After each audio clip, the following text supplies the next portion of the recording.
और अपने स्वयं के एजेंडे के अनुरूप ही उन्होंने अपने वक्तव्य को यहां पे रखा है।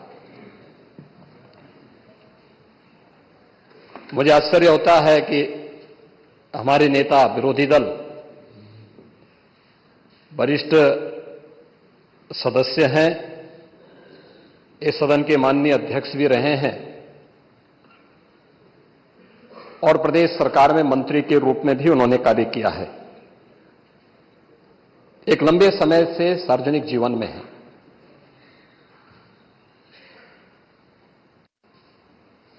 बुद्ध को हम भी मानते हैं, लेकिन हमें इस बारे में भी जानना होगा कि एक लंबी परंपरा भारत की है और भारत की उसी परंपरा के अनुरूप भारत की विरासत और विकास के समन्वय के साथ ही सरकार कार्य कर रही है। मैं प्रदेश के प्रशासन या अपने स्तर पर प्रदेश के जिस सांप्रदायिक माहौल की आप चर्चा कर रहे हैं, आप सभी माननीय सदस्यों ने जिन मुद्दों को रखा है, मैं उस पर बहुत वो नहीं कहूंगा, क्योंकि एनसीआरबी के जो आंकड़े हैं वे इस बात को बताते हैं कि 2017 से लेकर के लगातार अब तक प्रदेश में सांप्रदायिक दंगों की जो स्थिति है उसमें 97 से लेकर 99% तक कमी आई है। ये एनसीआरबी का डाटा है। और जो जिसको वास्तव में आप दंगे कहते हैं, ये दंगे उत्तर प्रदेश में 2017 से लेकर के अब तक नहीं हुए हैं।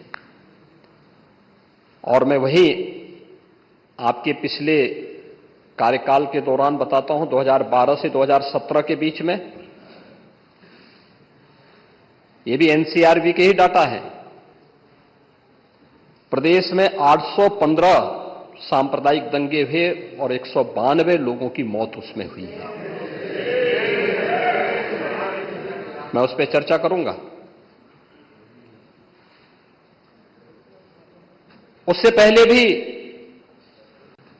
2007 से 2011 के बीच 616 ऐसे सांप्रदायिक घटनाएं हुई हैं जिनमें 121 लोगों की मौत हुई थी। महोदय, जो बात यहां पर माननीय सदस्य शेखबाल महबूब ने संबल के बारे में लिखा, माननीय सदस्य कुंवर रघुराज प्रताप सिंह जी ने यह बात बहुत स्पष्ट की कि हम तथ्यों को छुपा करके कब तक जनता को गुमराह करेंगे। हर व्यक्ति जानता है कि माननीय न्यायालय के आदेश पे सर्वे का कार्य हो रहा था और सर्वे हो रहा था। दूसरा, मैं आपसे पूछना चाहता हूं, आप पश्चिम में जाएंगे, पता नहीं आप कैसे हैं, आपके पूर्वज भी हो सकता है, और पश्चिम उत्तर प्रदेश के हमारे सभी लोग अपने सामान्य संबोधन में राम राम ही कहते हैं। तो जय श्री राम कहां से सांप्रदायिक संबोधन हो गया? कहां से सांप्रदायिक संबोधन हो गया? हमारे यहां हम जगते हैं, राम ही राम बोलते हैं, मिलते हैं, राम राम का संबोधन होता है, और अंतिम यात्रा में विदा करते हैं तब भी राम नाम सत्य है ही बोलते हैं। राम के बगैर तो हमारा कोई काम ही नहीं है। और अगर जय श्री राम किसी ने बोली दिया तो इसमें उत्तेजना का मतलब, ये नियत आप समझ सकते हैं उस नियत को। ये चढ़ाने वाला नहीं है, ये चढ़ाने वाला नहीं है, ये चढ़ाने वाला नहीं है।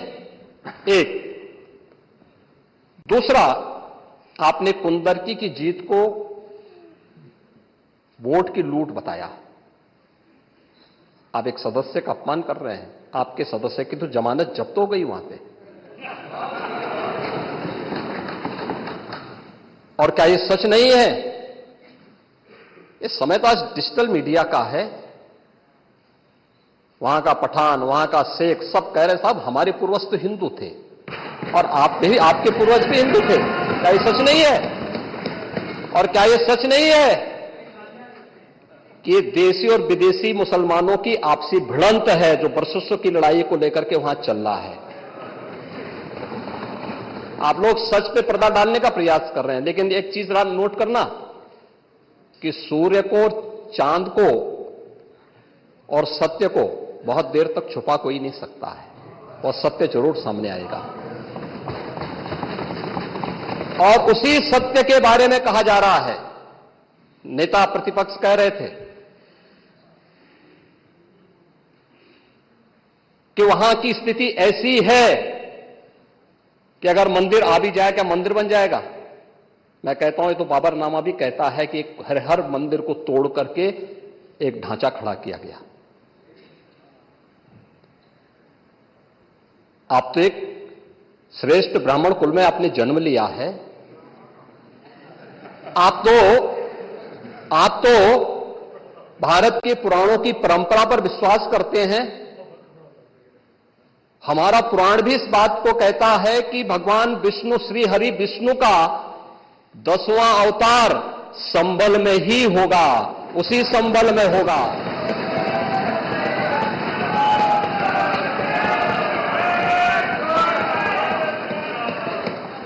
और यह तो केवल सर्वे की बात थी। माननीय न्यायालय के आदेश पर जिलाधिकारी का मतलब जिले का एडमिनिस्ट्रेटिव हेड, पुलिस अधीक्षक उस जिले की पुलिस फोर्स का मुखिया है।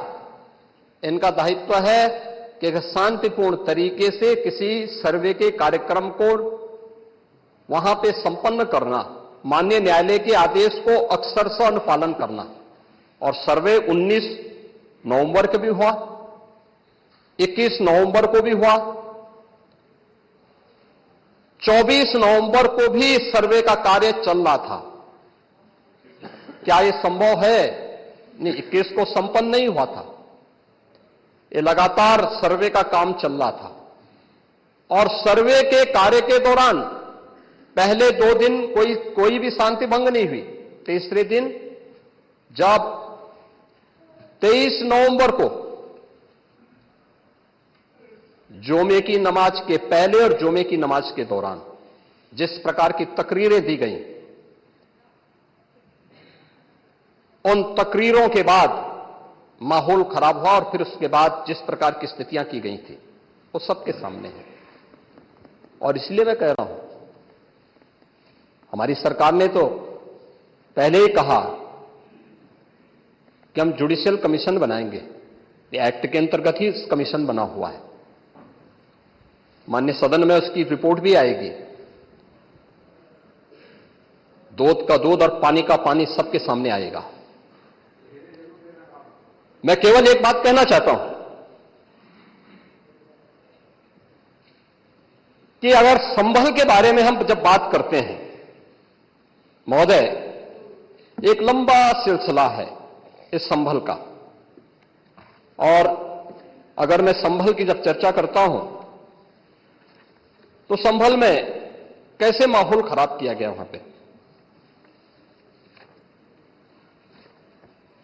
ये संभल में दंगों का जो इतिहास है 1947 से ही प्रारंभ होता है। 1947 में एक मौत होती है, 1948 में 6 लोग मारे जाते हैं, 1958 में भी दंगा होता है, 1962 में भी दंगा होता है, 1976 में भी 5 लोगों की मौत वहां पर हुई थी। और 1978 में 184 हिंदुओं को सामूहिक रूप से जला दिया गया था। 184 हिंदुओं को हत्या हुई थी, हिंदुओं की हत्या हुई थी और जलाया भी गया था। और 184 हिंदू मारे गए थे वहां, 184। मैं वही तो कह रहा हूं ना, आप उस सच को स्वीकार नहीं करेंगे, आप उस सच्चाई को स्वीकार नहीं करेंगे। और लगातार कई महीनों तक वहां कर्फ्यू था। 1980 में फिर दंगा हुआ था, 1 मृत्यु हुई। 1982 में फिर दंगा हुआ, एक मृत्यु हुई। 1986 में 4 लोग मारे गए और 1990 फिर 1992 में 5 मौतें हुई, 1996 में 2 मौतें हुई। ये लगातार ये सिलसिला चलता रहा। 1947 से लेकर के अब तक 209 हिंदुओं की निर्मम हत्या वहां हुई है संभल के अंदर, 209 हिंदुओं की। और एक भी बार किसी ने उन निर्दोष हिंदुओं के लिए कभी 2 शब्द नहीं कहे, उनके प्रति, उन परिवारों के प्रति संवेदना के शब्द नहीं कहे। महोदय, जो आज घड़ियाली आंसू बहा रहे हैं, ये लोग कभी भी उन निर्दोष हिंदुओं के बारे में कभी 2 शब्द नहीं कहे। वहां पर 1978 में जो दंगा हुआ था, महोदय, किस प्रकार की स्थिति थी। एक वैश्य जिसने सबको उधार दे रखा था पैसा, और उस बात को मानता था कि साहब मैं तो सबको पैसा देता हूं, मेरे यहां तो सब व्यवसाय के साथ जुड़े हुए हैं। अगल बगल के हिंदू दंगा होने के बाद उनके घर में इकट्ठे होते हैं।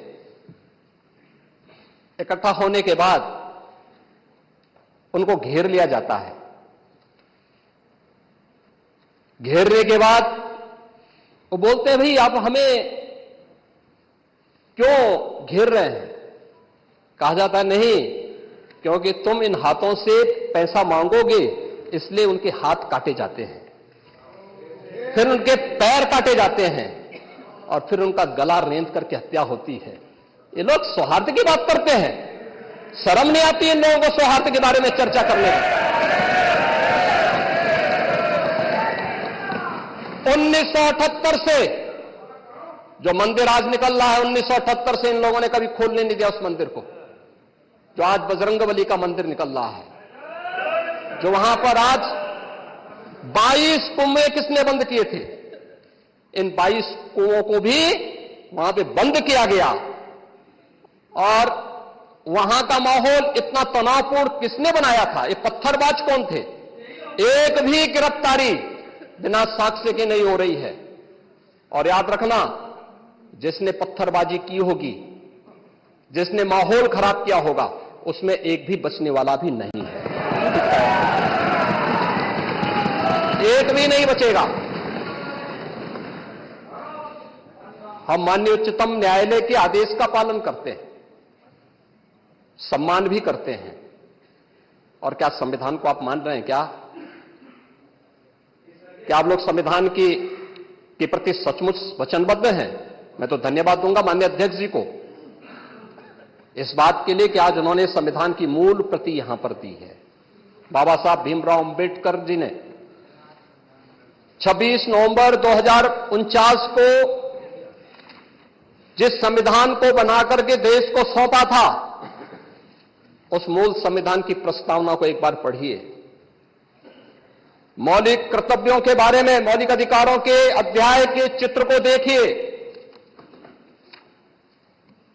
अलग अलग उन आर्टिकल के उस पृष्ठों का अवलोकन करिए।